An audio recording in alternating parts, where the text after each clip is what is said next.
后来继续来看这个医疗级的喙암进行是大欠货，有一间叫做娃娃的文创公司互指控，为去年下半年开始，向真侪大公司来推销喙암，但是讲收钱煞无出货嘛，无爱退钱予人。时代力量来召开着记者会，讲至少有332个消费者来受害，这个金额是高达2000多万，要求行政院消保处专案调查。消保处积极介入，业者切勿神隐。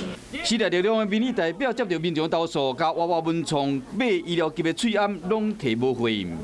他一开始的时候其实有正常出货，但是到后续从9月20日刚印开始，他以这个为理由开始拖欠我们货。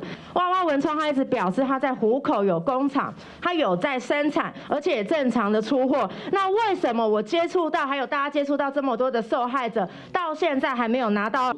估计全台湾上少有332个受害者，金额有2312万。受害者敢会使甲各县市政府申请消费调解。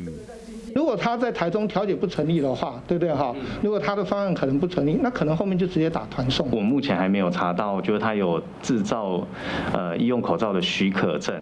业者被指控无去参加调解会议，却是出现伫立法院外口伫法院网。因为政府限制说要全部征收，所以我们订的口罩就不能出货给我们。退款的部分呢，就会比较抱歉了哈，因为公司也产生资金上的缺口哈。